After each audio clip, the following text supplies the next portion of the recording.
So to maximize efficiency, you have 3-4 layers of people lying, astaghfirullah, in their own filth, in their own najas, just being fed some water, a little bit of food, just enough so that they survive the trip. And in the process, it is estimated up to 10 to 15% died. Imagine this condition for 1 month. It is February, and in our country, in this country, February is African American History Month. One of the things that we always mention is the fact that we have been here for many centuries, many hundreds of years. So many of our African brethren, slaves that were forcibly brought here, they were Muslims. And today I wanted to showcase more specifics, not just theoretical, not just abstract, but to give you some actual examples. Footage that we have, not footage, not video footage, but we have pictures, we have documents, we have Qur'ans written from the Muslims that came here centuries ago. So I wanted to help us understand. Right now there's a vicious Islamophobic campaign against us. Even today in Congress, our masjid was mentioned by name, and these lies are spread. People who are no right to be here, foreigners, this and that. Muslims have been in this country before there was this country. Before the United States of America declared its independence, there were Muslims praying and fasting here. And it is imperative that all of us are aware of this history, because it deals with us and it deals with our presence in this land. So much can be said, but very briefly, inshallah ta'ala, I wanted to just mention some key stories that would be an introduction to this regard. And obviously realize that the slave trade as it existed in America in the 16th, 17th, 18th century, it was unparalleled in human history in its depravity. This was chattel slavery. I don't want to make technical, slavery is of different types, and it is not even fair to use the same word as was used to what happened over here as what happened in other lands, in Muslim lands centuries ago. It's a totally different concept. We shouldn't even use the same term. What happened here is the most inhumane manifestation of this reality in all of human history. Hundreds of thousands of people were captured, free people. There were parties sent out in Africa, in other places, and literally hunting expeditions. Now pause here, footnote. The West likes to say Muslims were involved. The response is, it is true, sometimes Muslims were also involved, but Christians, everybody was involved. In other words, you have mafia that is of all faiths and traditions. Muslims didn't have any extra, stay in this regard. There were evil people of all backgrounds, some of whom were Muslims as well. It is true, and that is not something they should have done. But to say that it was any extra, no, everybody was involved. And it is true that some people in this region, they were Muslims and they felt that they can take people and sell them into slavery. Our Prophet ﷺ explicitly cursed such a person. And he said, whoever does this will have no protection on the Day of Judgment. Explicitly cursed the one who takes somebody, pretends, deceives him, captures him, and then sells him into slavery. Allah's la'na is on such a person. So this is not at all a part of our sharia. Nonetheless, because the slaves came from so many places in Africa, so where the Muslims were a majority, Muslims were also captured. And it is estimated that roughly 400,000 slaves were captured and sold in America from around 1700 to around 1860 or 1850 when the last slave ship came. So because obviously, so when the slaves came, so obviously they had children. Those children became into 5 million, right? So the descendants of the slaves, they are in the millions. How many people were actually brought in as slaves? Around 400,000. Around 400,000 human beings were captured and maliciously, taken into slavery in Africa and then transported. This is an actual diagram from 1730 something. This is an actual diagram that one of the people in the ship drew. This is how the slaves were transported. Some of the most inhumane conditions. Can you imagine 1 month like this, a'udhu billah? 1 month tied in chains, a'udhu billah, and you are just like you know, the ships that have the cargo. Humans are the cargo. So to maximize efficiency, you have layers. You have 3-4 layers of people lying, astaghfirullah, in their own filth, in their own najas, just being fed some water, a little bit of food, just enough so that they survive the trip. And in the process, it is estimated up to 10 to 15% died. Imagine this condition for 1 month. Imagine if you fall sick, dysentery, bacteria, diarrhea, anything of this was going to happen. So many people died in that process, right? And now imagine you are taken as a free human being. Overnight, you're in this ship. Within 1 month, you're in a land you didn't even know existed. Nobody speaks your language. Nobody knows your culture. This was the reality of, and I want you to really think about this, inhumane institution. And of this 400,000, estimates are that roughly 120,000 were Muslims. That is a staggering amount. 120,000 Muslims over the course of obviously 350 years. And realize, these weren't in one place. No. You would have one Muslim slave, one plantation. Maybe the next Muslim slave would be many, many cities away. Most of these slaves that would have come here wouldn't even have known that there's another Muslim slave anywhere else. They would not even have known of this. And that is why the Muslim slaves that came, the Muslims that were captured against their will, they were unable to preserve their Islam for many generations. But, as you know, the legacy of that faith remained such that in the early part of the 1900s, movements came of a pseudo-Islamic nature. The Moorish Science Temple, the Lost Foundation of Islam, Elijah Muhammad. That type of rhetoric, why was it so popular? One of the reasons, when you have 20%, 15 to 20% of the slaves, their heritage is different, they know something is different. So around 120,000 Muslims were brought to this land, and these were from the tribes of the Fulani, the Mandinka, the Wolof, the Hausa, the Yoruba, and other tribes that are still around to this day. That's another problem. And that is, a Fulani Muslim, if he were to meet maybe a Muslim from Hausa, they don't speak even the same language, because the one is from Senegal, the other is from Niger. They're literally, countries apart. In our times, these are completely separate countries. So even if they're both Muslim, it's like, saying, oh, people in Asia, they're all the same. It doesn't matter. Two different cultures and languages. So it was a very, very big tragedy in all levels, and especially for, obviously, our Muslim brethren that came here. And of course, one of the main things we need to understand is that just like in India, just like in many other places, Muslims were literate, and the non-Muslims generally were not literate. They couldn't read and write. That wasn't a part of their culture and civilization. And so when you have the average slave coming that is not Muslim, the demonization that the people of this land had, that these people are not regular human beings. These people are subhuman. These people are beneath, if you like, the degree of humanity. So the notion came that we are superior. And by the way, this is still the notion amongst the racists. That's exactly what they say, right? We are superior. But back then, this was the norm. It was not politically incorrect. It was considered to be a fact. It was still considered to be a fact. And one of the ways they proved this was they said, these people are not educated. They don't know how to read and write. They don't know basic mathematics. What are you going to do when a Muslim comes along and he knows maths better than you?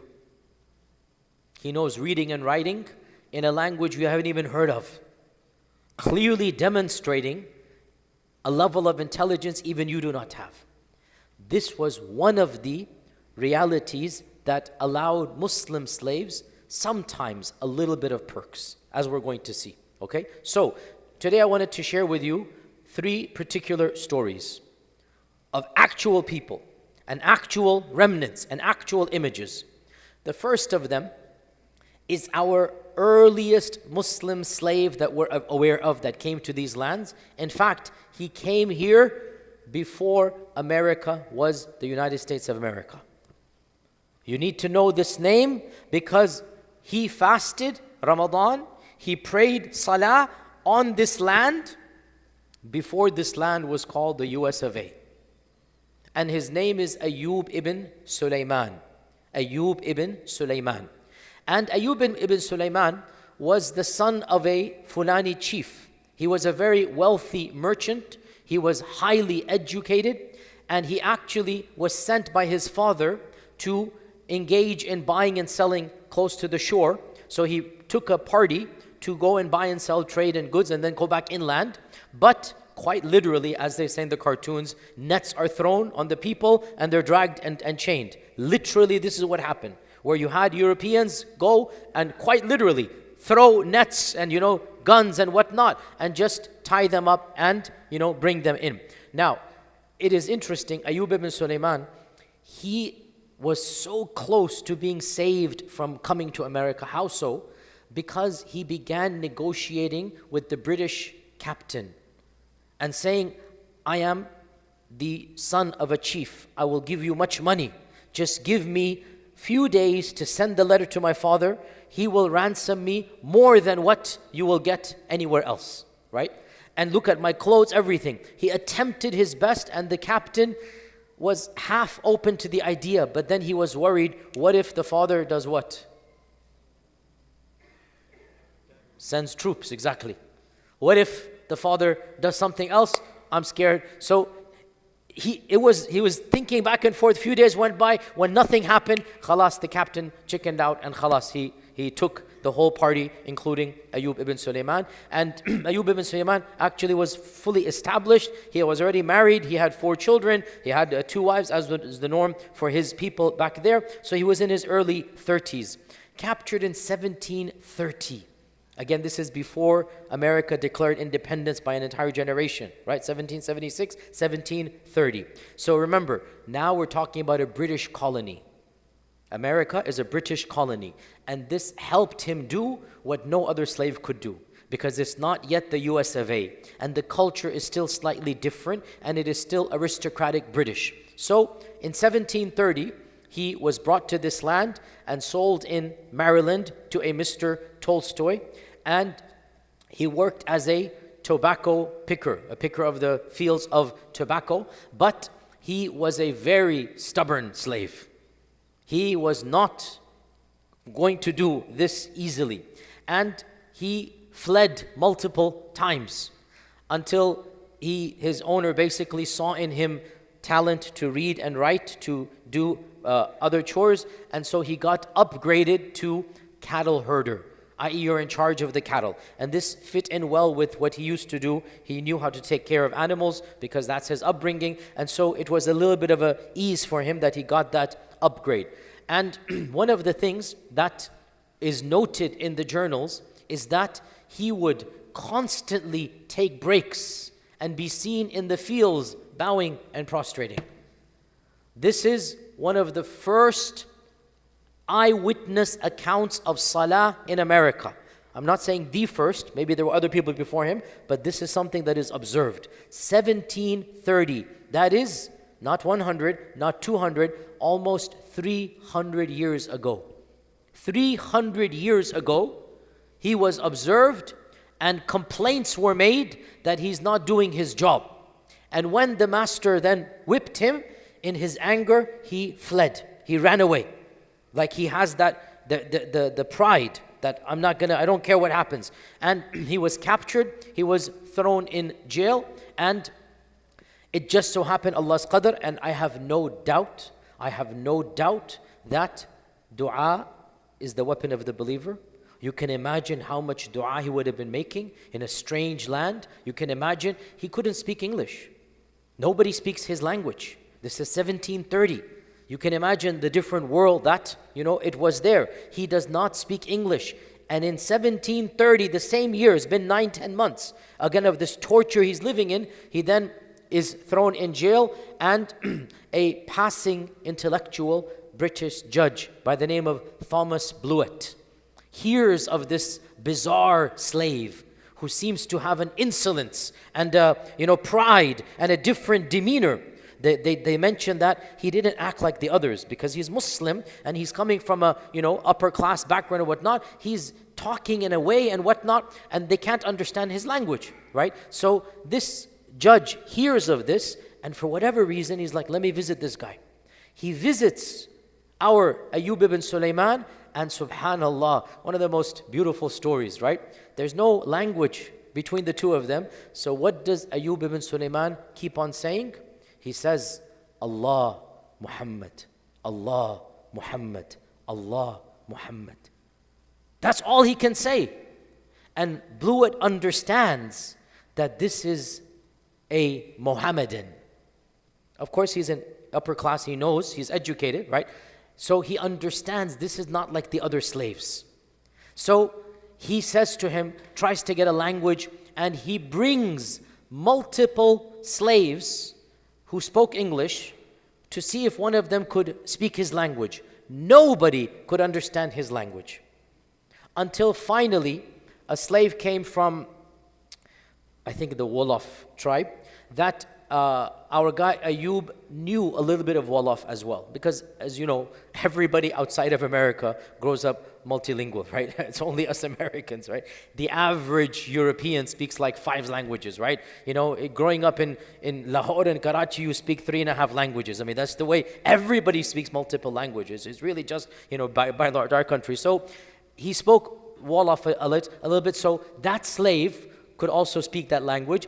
Then he explained his story. My father is the chieftain, and I am a Muslim, and if you send me back, you will get your ransom.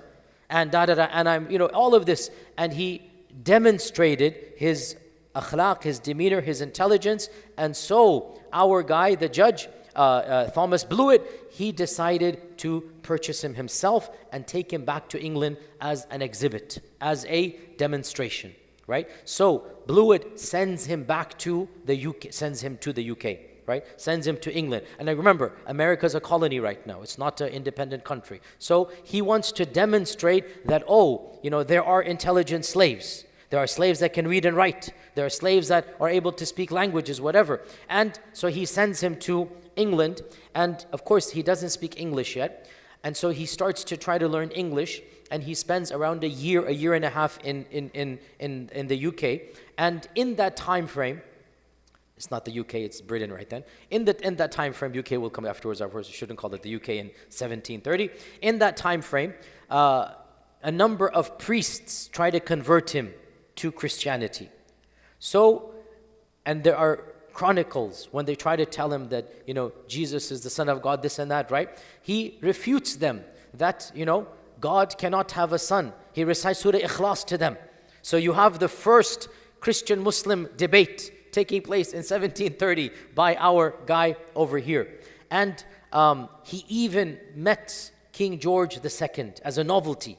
He was brought to the royal court and he was showcased to King George II and the Queen as well. So subhanAllah, from being a slave, within a few months, he is now treated like a VIP. Without a doubt, the power of dua. Without a doubt, this is the effects of dua. And one of the royal earls of Britain, he said that I want you to stand in pose. I'm going to bring a painter to paint you. So he said, okay, but on one condition, that I must wear my clothes. I don't want to be painted, wearing your clothes. So they said, can't you just, describe your clothes to the painter and he can draw it? The painter said, no. If he wants to do that, I need to see him wearing his actual clothes. I cannot imagine what your clothes are. Ayyub ibn Sulayman said, listen to this. If you cannot paint me wearing clothes that you haven't seen me wear, how come your churches are full of paintings of God that nobody has ever seen? This is our guy, Ayyub ibn Sulayman, right? You can't even paint me without the clothes, and you have pictures of God and Jesus in the air. Nobody's ever seen them. How can you do that then? You shouldn't be doing that, right? So, subhanAllah. So, yeah, فَبُهِتَ الَّذِي كَفَرَ. So, he managed to somehow acquire the clothes, and he insisted to get a copy of the Quran, and he wore the Quran around his neck. And this is Exhibit A. This is exactly the image that was painted of our guy, Ayyub ibn Sulayman. That's the actual image. It's displayed in the British Museum. And because he spoke Arabic, he was actually hired by the British Museum to work a little bit on Islamic manuscripts, catalog them, whatnot, until eventually, he managed to obtain what needed to be obtained and make his way back to the Gambia and be reunited with his family. Unfortunately, his father had died in grief. Another sad story, one of his wives thought that he was gone forever, so she ended up marrying somebody else, right? So unfortunately, his family situation was not the same, but he did get back to the Gambia, and alhamdulillah, within a few years, he resumed his life over there. Isn't that amazing? Like, what a amazing story. And what saved him? Allah Muhammad. Allah Muhammad. When I read the story for the first time, I couldn't help but imagine Bilal radiallahu anh. Ahadun ahad, ahadun ahad, right? And Allah Azza wa Jal saved him. So this is one story of one such person.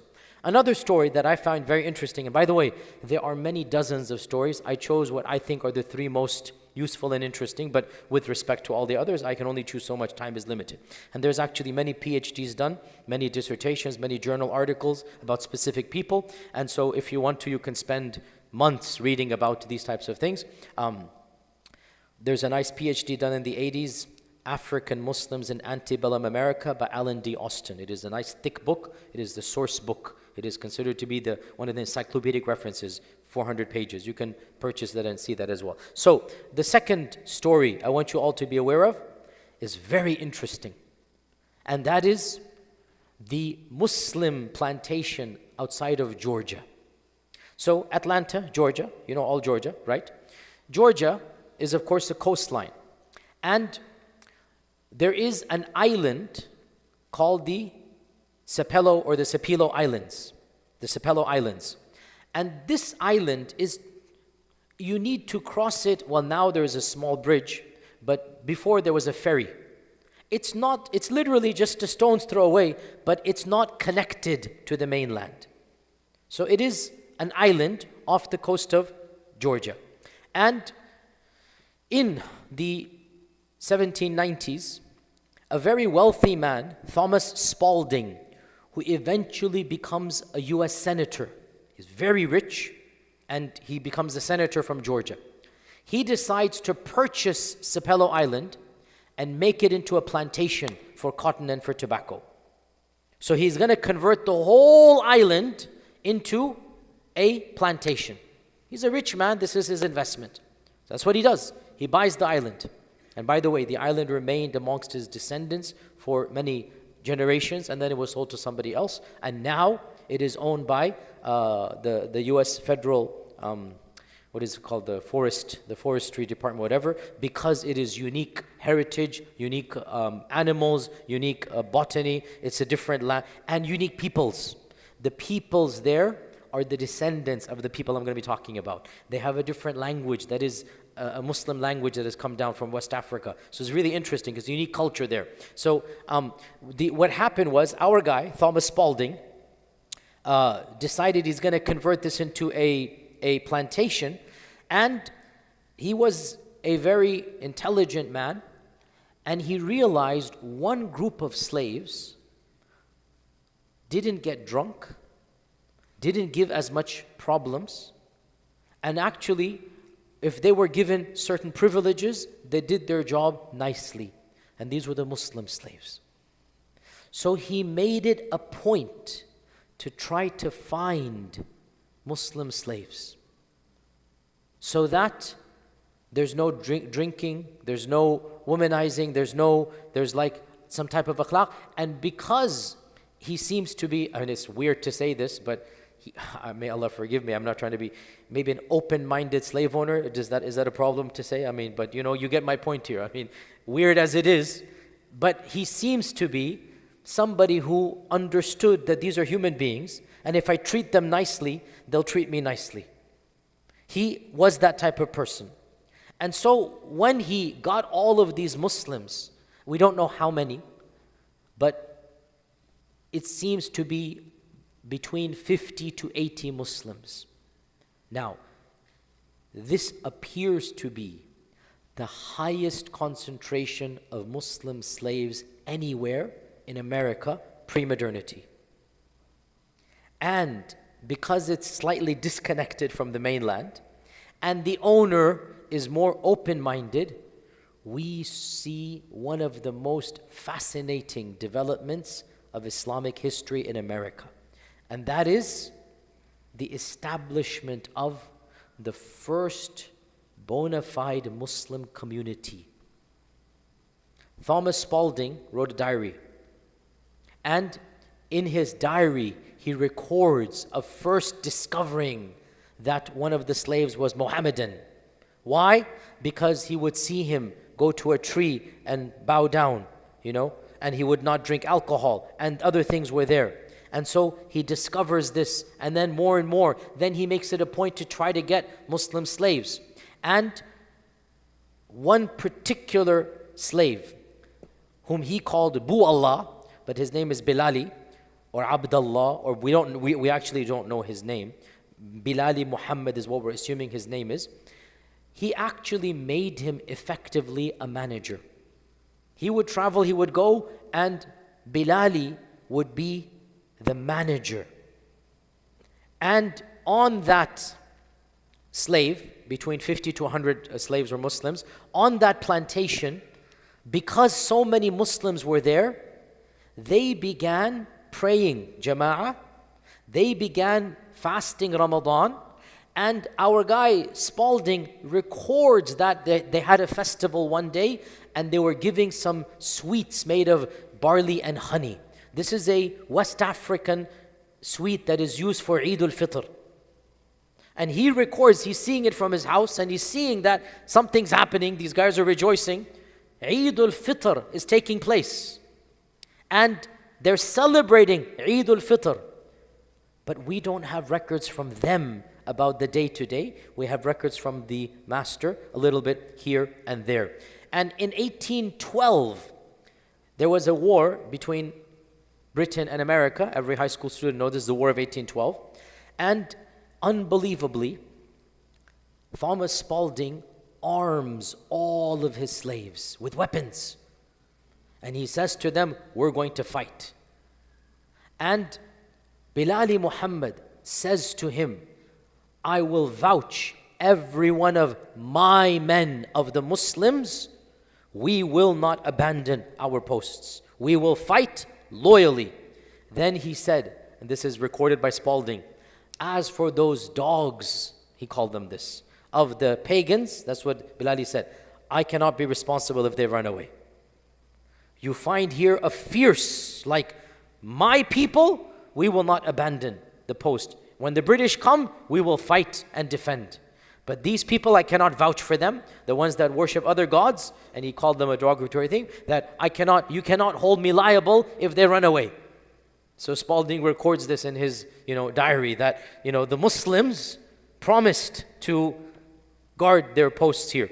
And that's exactly what happened here. And therefore, one can state with somewhat definitive truth that in 1810, the first semi-official musalla is established. Why do I say semi-official? Because they didn't build a masjid. It's an area in the field. They don't have a epic complex. It's just, they're praying there. That's what they pray, that's what they do Eid al-Fitr, that's what they do whatnot. So we have maybe even khutbah. Again, we don't know the details from their side. And the descendants of these people, the descendants up until the early part of the 20th century had a distinct language and culture and ethnicity and religious identity that was separate from mainland America. Harvard sent an ethnographic surveyor in the 1940s to Sapelo Island. Unfortunately, it was 1940, so he didn't have video. but he has audio and he has photographs. Harvard sent an ethnographic person all across the country, different people. One person was sent to Sapelo Islands to record the memories of the great-grandchildren of Bilali Muhammad.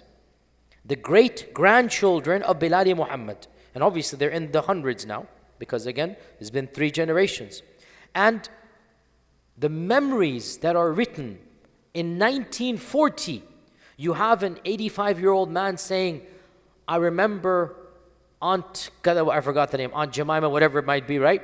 She would say something really funny like, Ashana managara, something like that. Ashhadu an la ilaha illallah, right? And she would always cover her hair. And she would bow down facing east, 3 times a day or whatever it was. In the 1940s, people have memories of their grandparents who are the descendants of Bilali, preserving aspects of Islam. Isn't that phenomenal? But obviously, eventually, Islam cannot be preserved when there's not going to be, direct contact and whatnot. But what is preserved? Phenomenal. Do you know what is preserved? The Bilali manuscripts. Our guy, Bilali Muhammad, wrote what can be considered to be the first fiqh manual ever written in America, from memory. And the manual is there. This is the actual copy of it. And it is taken from Maliki textbooks. Now obviously when he was brought as a slave, they didn't give him time to pack his bags. He was captured walking on the shores. Next thing you know, he's in America. He has no Quran. He has no books. He has nothing. So from memory, he has to write down whatever he can to preserve his Islam amongst his people. And he kept this copy until he died in around 1845. So this is before the Civil War, guys. This is before the Civil War. This is before slavery is abolished. And he is teaching Islam.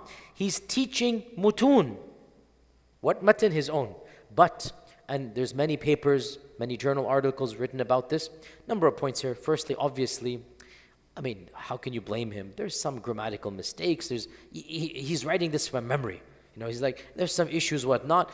But there's a lot of overlap with a Maliki textbook called the Matan of Ibn Abi Zayd al-Qayrawani, which is a famous Maliki Matan of fiqh.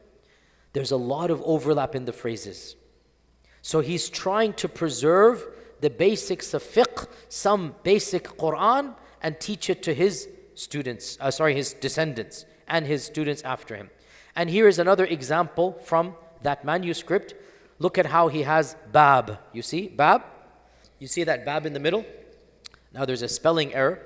It's supposed to say babun fil wudu'i. But again, we don't blame him. How old was he when he was captured? We don't know. Maybe 17, 18. How old is he when he's writing? Maybe 40, 50. We don't know. Can you imagine for 20, 30 years, you don't have a copy of the Quran? Can you imagine for 20, 30 years, nobody speaking your language? Can you imagine? So, obviously, there's not going to be, we don't blame him at all. So it's supposed to be babu fil wudu'i. And if you go over it, I tried to spend some time deciphering what he wrote here. Obviously, it's not easy and I'm not certain I have everything. But basically, he has that. You begin by saying, Bismillah. If you go to the 4th line, it says, Bismi Allah. The 5th line, Bismillah. 1, 2, 3. At the end of the 4th line, you say Bism. At the beginning of the 5th, you say Bismillah. And then he says, Yaghsilu yadayhi. Washing his hands from the right and then the left. So he literally is teaching how to do wudu to his children in Arabic. And this book is still preserved in the State Library, and multiple, articles have, translated portions, and as far as I'm aware, nobody has translated the full thing cover to cover, but multiple articles have done this here. And again, there's some mistakes and peculiarities which we don't at all fault him for. SubhanAllah, you try writing a book of fiqh from memory after 30 years of slavery. It's like no big deal if it's things here or there, but this is literally babun fil wudu'i, literally the chapter on wudu. This is written in Georgia, in 1810, 1820, like 200 years ago, this is written. We have this to this day. And the final story that we're going to do is the most well-documented story of a Muslim slave, and an entire PBS documentary and drama has been done, and that is somebody that I call Shaykh, but obviously he is known as Umar ibn Sa'id. And I call him Shaykh because he actually went through clerical training. He studied Islamic texts and law, memorized the Quran. He was from the tribe of Senegal, from the Fula tribe of Senegal. And in his youth, clearly he was trained as a scholar, captured in 1807. Again, more than 200 years ago. And today, somebody in Congress said, Islam has no place in America. No, you have no place in America. Muslims have been here before there was an America. And we need to say this loudly and clearly. Anybody who says otherwise doesn't know their own history. 1807, here is a scholar captured against his will and went through many cruel slave owners until his last owner, Mr. James Owen. And Owen recognizes that Omar ibn Sa'id is an intelligent man who can read and write, who can do mathematics, so he puts him in charge of, accounting, gives him some perks and privileges, and he realizes that Omar ibn Sa'id is a religious person. Once again, he notices he's praying and he's fasting. He was given alcohol, he refused to take alcohol. All the other slaves would love to drink because it numbs them. He would refuse to drink. By the way, can you imagine being the lone Muslim, right, praying in a land that you don't even know there's another Muslim? Because he was not in Sapelo Islands. He's far away. He has no contact with any other Muslim. As far as we know, he never met any other Muslim in his lifetime. And you know what his request was? When Mr. Owen said to him, "What do you want?" You know what he said? "I want a copy of the Quran." Subhanallah. Subhanallah. What iman. Like, what do you want? "I want a copy of the Quran." That was his request. So Mr. Owens found some translation and gave it to him. He taught him English and he taught him how to read and write. And so English, obviously he knew how to read and write. And so he got a copy of the Quran in English. So Omar ibn Sa'id lived a very long life. Maybe he died around 95 years old. So 70 years he's a slave in America. 70 years. He came as a young man. And constantly preachers wanted to convert him. It is said, that's what they say, that eventually he converted.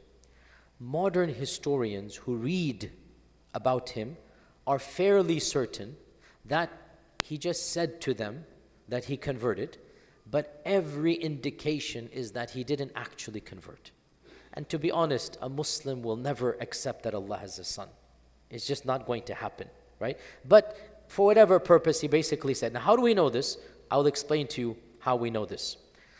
Umar ibn Sa'id is the most well-documented slave because he wrote more than almost 20 books and treatises with his own hand. This is his handwriting. Read it. The life of Omar ibn Sa'id, called Moro. I am called Moro. The life of Umar ibn Sa'id, a Fulani slave in Fayetteville, North Carolina, owned by Governor Owen or Master Owen, right? Can you read that up there? Right? That is his handwriting. That's literally his handwriting. The life of Omar ibn Sa'id, called Moro, a Fulani slave in Fayetteville, North Carolina. Then he says, written by himself in the year 1831. It's on there. It's 1831 is on top. Can you see that up there? A bit small, I guess. A bit small. Okay. Well, it's on there. I can send this. PDF afterwards. And later on in life, his master offered him to go back to his land after 70 years of being in America, 60, 70 years. And he actually refused. And he said, I am now married, all of my kids are here. None of my family, I don't know if they're even alive, whatnot. I don't want to go at this age. So he actually then remained here and did not go back to his land. Now, how do we know he was still a Muslim? One of the missionaries said to him, I want you to translate the Lord's Prayer in Arabic for me. So he said, sure, I'll do that. And he wrote in Arabic, handed it back to him, and that missionary for the rest of his life would say, I have the Lord's Prayer in Arabic. Turns out it's Surah Fatiha. Surah Fatiha written in Arabic, okay? And in one of his treatises, his autobiographies, he has a phrase that seems to make an excuse to later people like us. And he says, I ask the reader to forgive any zalla, any mistakes that they think they might have found, because I have been away from my people for a long time and I haven't written Arabic for many decades. He literally, so he's writing in Arabic. And again, for a Fulani to be able to write fluent Arabic, this is not your regular Fulani. This is a person trained to be a scholar. So his treatises were written in fluent English and in fluent Arabic. And we have those treatises to this day. And the most important one, this one here, the life of Omar ibn Said, and he describes his autobiography. A Muslim slave writing in 1831. He lived until 1860 something, but in 1831, he's writing his autobiography, talking about how he got here, talking about the cruelty of his earlier masters, thanking his last master, Mr. Owen, for allowing him to be a Muslim, giving him a copy of the Quran, allowing him to be whatnot. And one of the most important things, and this is the final slide, so that's the final slide here. One of the most important things, he concludes his autobiography with this Arabic. And I hope you can see it. Can you see it? Okay, I'm going to read it. Follow me. Bismillahir Rahmanir Rahim. Sallallahu alayhi Sayyidina Muhammadin. Can you see that? Can you see the mouse? تبارك الذي بيده الملك وهو على كل شيء قدير الذي خلق الموت والحياة ليبلوكم أيكم أحسن عملا وهو العزيز الغفور الذي خلق سبع سماوات طباقا. You guys following? He wrote this in North Carolina 200 years ago. He wrote from memory what he could of the Quran. And people thought he was a Christian. Do you see why we now understand? You had to get by, may Allah forgive him. It's a different world, all the pressure. We cannot understand it. But he's writing this in his autobiography. And there's no indication that he actually converted and baptized. It's just like he told the preachers and whatever. And there is statements, I believe in Jesus. Yeah, I can say that. I believe in Jesus too, right? So in all likelihood, he's just telling them what needs to be said to get him off his back. And he lived and died, inshallah, upon Islam and Tawheed. And this original, this is the actual copy here. It is preserved in the Library of Congress. It is preserved in the Library of Congress, written from his memory as a Fulani slave in North Carolina. We can go on and on and on, but to summarize, my dear brothers and sisters, Islam has been in this country before this country became an independent country. And Muslims have practiced, prayed, written copies of the Quran, written manuals of fiqh, taught manuals of fiqh, had Salat al-Jumu'ah, had Eid al-Fitr, celebrated Eid al-Fitr on this land centuries before. And we have been a part of this land since the beginning, and it was only because of the brutality of slavery that the descendants of these people were not able to maintain their Islamic identity, but Allah subhanahu wa ta'ala allowed a resurgence in their descendants via these movements that came, and now America is unique in the whole Western world that 20 to 30% of the Muslims are actually converts from the descendants of these very slaves.